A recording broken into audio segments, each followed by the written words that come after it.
Assalamualaikum warahmatullahi wabarakatuh. Perkenalkan, nama saya Renita Kurnia Fitri, NPM 21691069, kelas 1C PGSD Universitas Islam Riau. Yang saya hormati Ibu Nur Haswinda SPD MPD dan teman-teman seperjuangan. Baiklah, pada kesempatan ini saya akan menjelaskan materi tentang alat-alat pendidikan. A. Pengertian alat-alat pendidikan. Alat pendidikan adalah suatu tindakan atau situasi yang sengaja diadakan untuk tercapainya suatu tujuan pendidikan yang tertentu. Alat pendidikan merupakan faktor pendidikan yang sengaja dibuat dan digunakan demi pencapaian tujuan pendidikan yang diinginkan. Selain itu, alat pendidikan juga bisa diartikan segala perlengkapan yang dipakai dalam usaha pendidikan. Dalam praktek pendidikan, istilah alat pendidikan sering dikatakan dengan media pendidikan. Alat pendidikan adalah langkah-langkah yang diambil demi kelancaran proses pelaksanaan pendidikan. Jadi, alat pendidikan itu berupa usaha dan perbuatan yang secara tegas dilaksanakan guna agar menjaga proses pendidikan bisa berjalan dengan lancar dan berhasil. B. Fungsi-fungsi alat pendidikan. Yang pertama, sebagai sarana untuk mewujudkan situasi kependidikan yang lebih efektif. Yang kedua, meningkatkan kualitas proses pendidikan. Yang ketiga, mempercepat proses tercapainya pendidikan. Yang keempat, media dan pendidikan sebagai salah satu komponen yang menciptakan situasi pendidikan yang diharapkan. C. Jenis-jenis alat pendidikan. Yang pertama, pembiasaan. Pembiasaan adalah salah satu alat pendidikan yang penting sekali, terutama bagi anak-anak yang masih kecil. Sejak dilahirkan, anak-anak harus dilatih dengan kebiasaan dan perbuatan yang baik. Anak-anak dapat menurut dan taat kepada peraturan-peraturan dengan jalan membiasakannya dengan perbuatan yang baik di dalam keluarga, sekolah, maupun di tempat umum. Yang kedua, pengawasan. Pengawasan itu penting sekali dalam mendidik anak. Tanpa pengawasan berarti membiarkan anak berbuat semaunya, anak tidak akan dapat membedakan mana yang baik dan mana yang buruk. Ketiga, perintah. Perintah bukan hanya sekedar apa yang keluar dari mulut seseorang yang harus dikerjakan oleh orang lain. Suatu perintah atau peraturan dapat mudah ditaati oleh anak-anak jika si pendidik sendiri juga menaati peraturan tersebut. Tidak mungkin suatu aturan sekolah ditaati oleh muridnya, sedangkan guru sendiri tidak menaati peraturan yang telah dibuatnya itu. Syarat-syarat memberikan perintah. Yang pertama, perintah hendaknya terang-terangan dan singkat.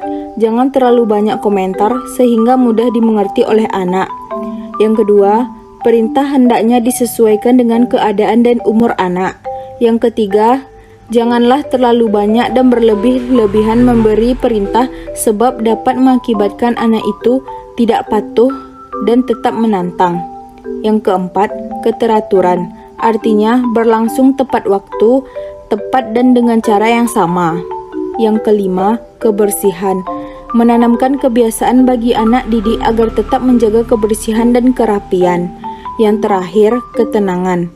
Menanamkan kebiasaan bagi anak didik untuk ikut menjaga keharmonisan keluarga sehingga dapat hidup dengan tenang. Alat-alat pendidikan yang sebenarnya sebagai berikut. Yang pertama, memberi perlindungan. Orang dewasa mempunyai tugas mengawasi anak didik dengan maksud memberi perlindungan terhadap kejasmanian dan kerohanian anak. Yang kedua, Verstandhouding, artinya agar anak dapat mengerti tingkah laku orang tuanya, agar dimengerti oleh anak apa maksud dari sikap itu. Yang ketiga, kesamaan arah dalam berbuat dan berpikir. Dalam hal ini, alat pendidikan bercorak memperagakan suatu contoh seperti tingkah laku, hanya dalam kesamaan arah dalam berbuat dan berpikir. Yang keempat, merasa hidup bersama apabila pendidik dan anak didik berada dalam pergaulan. Maka mereka merasa hidup bersama dan merasa ada perpaduan. Yang terakhir, pembentukan kemauan. Dalam hubungan merasa, hidup bersama ini, pendidikan mengantarkan anak didik memasuki kedewasaan melewati beberapa pengalaman.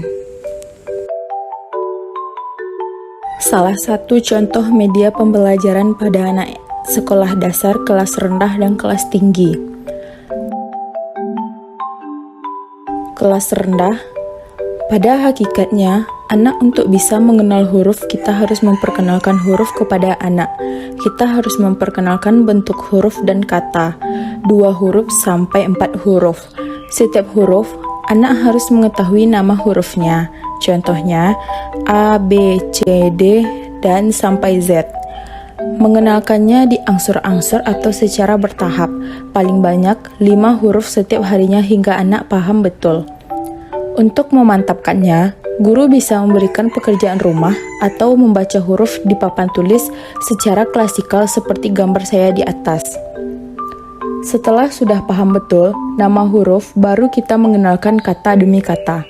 Contohnya, ba, bi, bu, be, bo, ca, ci, cu, ce, co, dan banyak lainnya. Anak selalu diberi tugas menulis dan membaca agar mengasah daya pengingat anak. Selain mengenal huruf, anak juga harus mengenal angka seperti gambar di bawah ini. Kelas tinggi. Dalam kegiatan pembelajaran, agar materi pembelajaran dapat diterima dengan baik serta menarik peserta didik, tidak cukup hanya melalui indera pendengaran atau melalui metode ceramah saja, tapi juga bisa menggunakan alat peraga yang bisa dinikmati oleh indera penglihatan. Ada banyak macam media yang dapat digunakan dalam pembelajaran, salah satunya adalah LCD proyektor atau infocus. Infocus sebagai media pembelajaran di sekolah dasar kelas tinggi bertujuan untuk mengenalkan materi secara audio-visual. Infocus telah memberikan dampak yang besar bagi dunia pendidikan. Guru dapat menggunakan infocus sebagai media pembelajaran dengan cara menampilkan materi pembelajaran pada layar infocus. Dengan demikian, kegiatan belajar mengajar terlihat hidup dan bervariasi. Dapat kita lihat contoh pembelajaran menggunakan infocus di bawah ini. Demikianlah materi alat-alat pendidikan yang saya jelaskan. Bila ada salah kata, saya mohon maaf. Assalamualaikum warahmatullahi wabarakatuh.